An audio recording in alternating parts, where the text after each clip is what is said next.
Doctor Who has been around longer than me, longer than Sean, and longer than many of you watching this video, so it's understandable that across its many years it's caused quite a bit of controversy. But which episodes caused the most controversy? Let's start with number 10, Victory of the Daleks.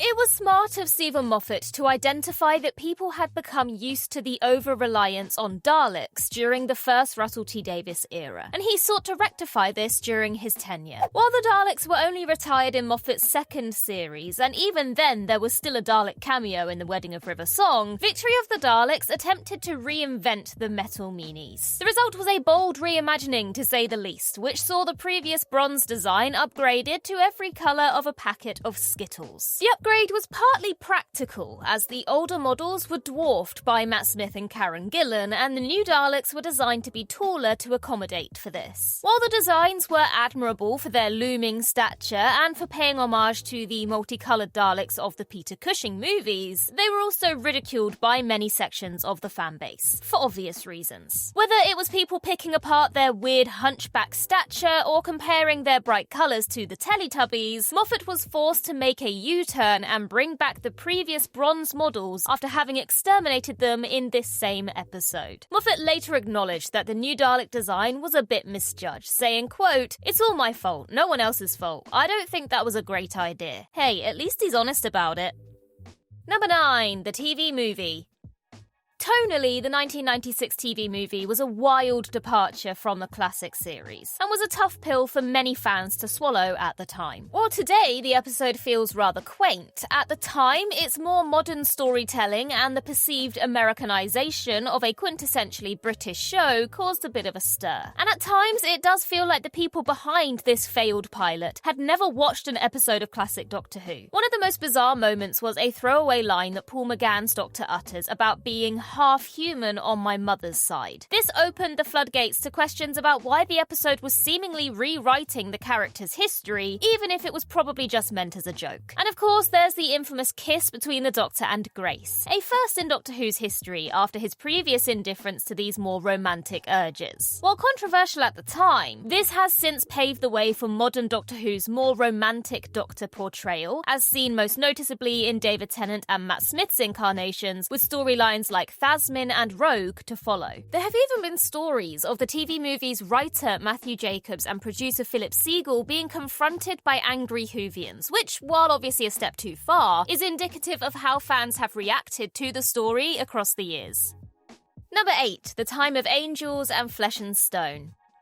Stephen Moffat's two-parter, The Time of Angels and Flesh and Stone, is one of his best stories during his time as showrunner. Perhaps the most notorious, albeit unintentional controversy occurred during Matt Smith's dramatic monologue in the final few minutes of The Time of Angels, as an animated Graham Norton danced across the screen advertising his new show Over the Rainbow. While this was an unintentional goof from the BBC, it still attracted thousands of complaints, and was mocked on Twitter by the likes of Simon Pegg and Charlie Brooker. However, it was Flesh and Stone that featured two incredibly divisive plot points that rubbed some up the wrong way. The first was the decision to show the previously static weeping angels moving at the climax of the episode. While it was a bold decision to unveil this mystery, it was ultimately disappointing to find out that the silent assassins move exactly like we do and aren't very frightening when they do it. But the bigger polarizing moment was the last scene in the episode when Amy Pond basically proposed a one-night stand with the Doctor. This divided opinion,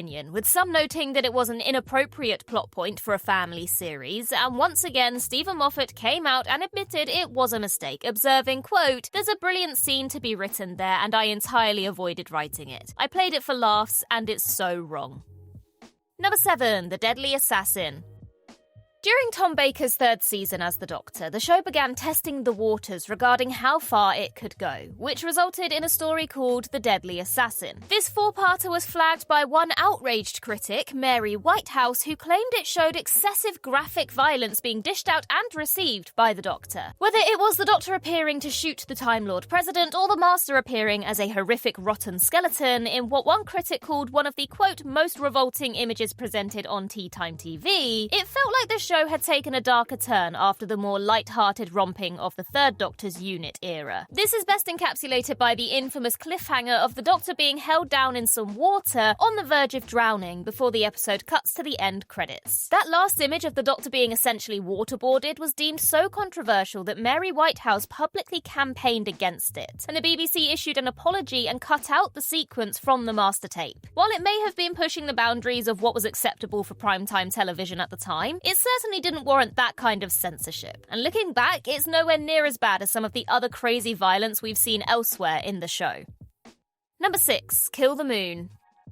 Kill the Moon took perhaps the biggest risk in the modern show's history concerning the character of the Doctor, and it was one that alienated some viewers, and even the Doctor's own companion. Halfway through the story, Peter Capaldi's Doctor leaves in his TARDIS, and in the process forces Clara to make a decision on behalf of the human race, which not only causes a rift between them for the episode, but for the rest of the series. Clara is forced to decide whether or not she should kill the Moon, and potentially also kill an alien that lay dormant within it. While you have to admire the show for taking such a big swing, it greatly divided fans as to whether it was a good idea to manufacture such a hostile dynamic between the Doctor and Clara. Clara fortunately made the right choice, and the unnamed winged creature emerged from the Moon before laying another moon egg exactly the same size in its place. A truly preposterous twist that further contributed to the divisiveness around the episode, and has since been lambasted by many as one of the worst moments in the modern series. Number 5. The Twin Dilemma.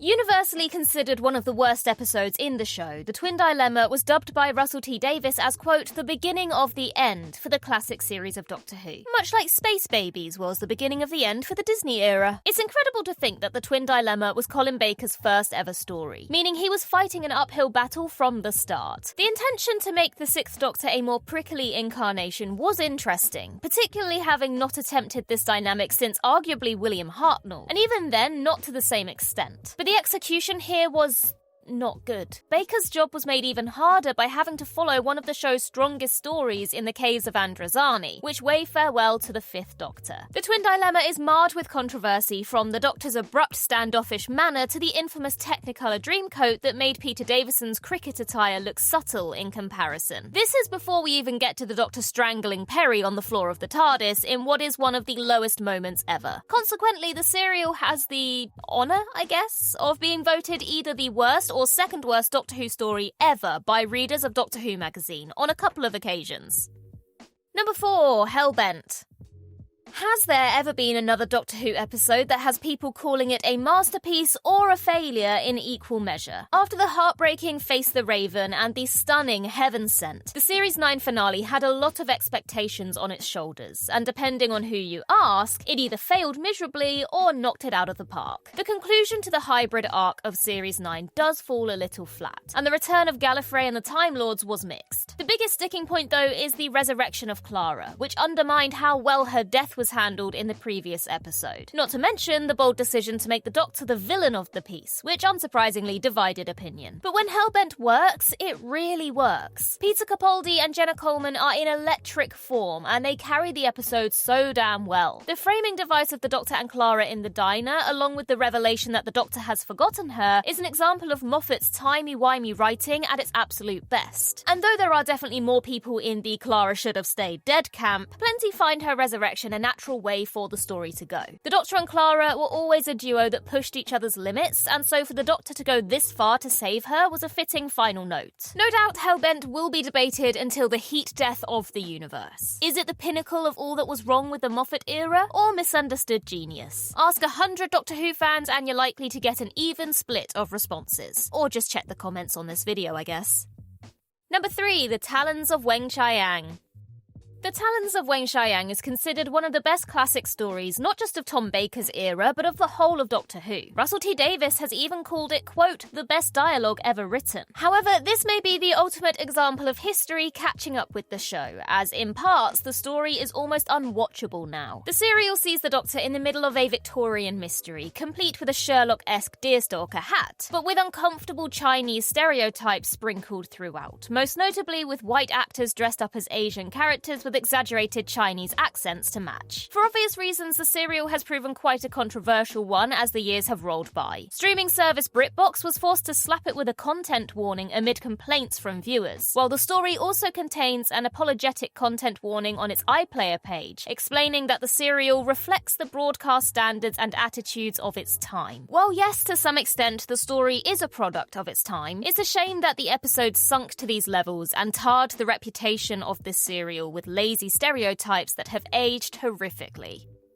Number 2. Dark Water and Death in Heaven.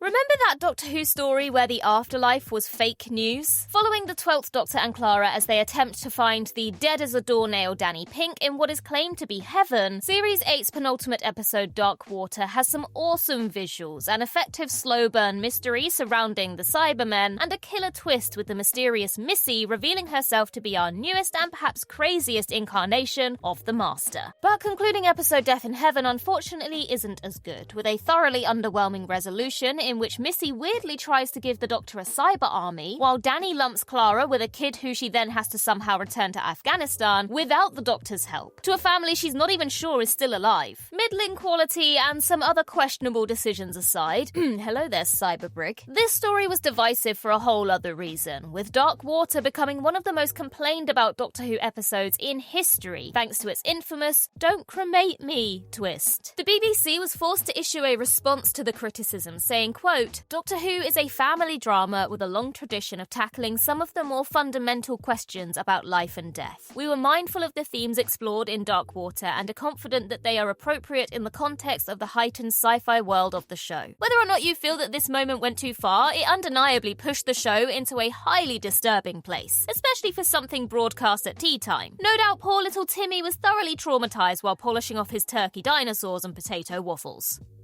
And number 1, The Timeless Children.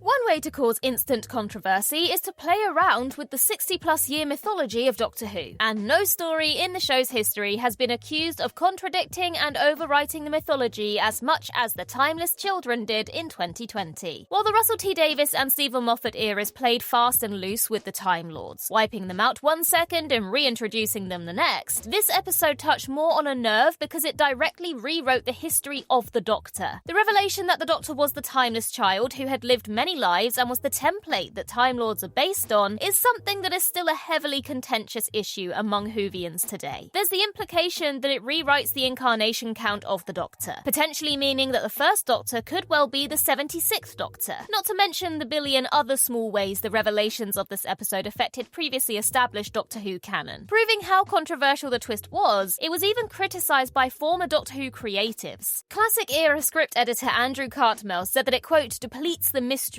of the show, adding that, quote, "I think as soon as we delve into the minutiae, into the fine detail of what Chibnall's done, you're back in the same old problem that you're explaining too much." While elsewhere, the BBC yet again had to issue another response to viewer complaints, which read in part, quote, "We wholeheartedly support the creative freedom of the writers, and we feel that creating an origin story is a staple of science fiction writing. What was written does not alter the flow of stories from William Hartnell's brilliant Doctor onwards. It just adds new layers and possibilities to this ongoing saga. We appreciate that it's impossible to please all of our viewers all of the time, and your feedback has been raised with the programme's executive producer." This can all arguably be traced back to Moffat, who introduced a previously unseen incarnation called the War Doctor in the name of the Doctor, meaning technically the 9th Doctor is the 10th Doctor, and so on. However, Chris Chibnall took that baton and didn't just run with it, he went supersonic with it. And it's not hard to see why the Timeless Children caused the fuss that it did.